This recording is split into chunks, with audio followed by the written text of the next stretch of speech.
ওরে ভাইও এত আলু আবাদ করছে কি রে? আরে মাথায় বসে আছিস কে মাথা হাত দিয়ে? আর কোষ রে ভাই, এই জমি বেচে আলু করলুম, বন্ধ থুইয়া আলু করলুম, বুঝছিস? হ্যাঁ। এবার আলু যদি না হয় দাম, হুম। তাই এবার মনে হয় আত্মহত্যা ছাড়া কোনো বুদ্ধি হবে না। আলু রে আলু। তোর মাইয়ে এবার তো শাড়ি পালাইবে রে, তুই আবাদ আবাদ করলু এত টাকা পয়সা দিয়ে। আর কি করবো রে এবার যে ভাই, পরিস্থিতি অত লঙ্গিটা কোনো ভাড়া। আর নাই সবে ফারিয়ে গেছি। ফাড়া লঙ্গি টঙ্গি আরে পাইছিয়ে নাই রে, আপাতত সব শেষ।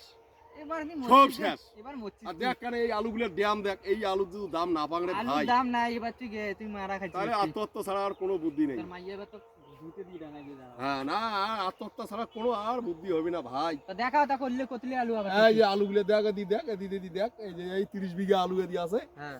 হ্যাঁ, এই 30 বিঘা আলু এদি করা হয়েছে। এখন এই আলুগুলো মনে কর যদি ভালো হয়, তা আর যদি দাম পাই তাহলে তো ভাল, আর যদি না পাই তাহলে তো শেষ।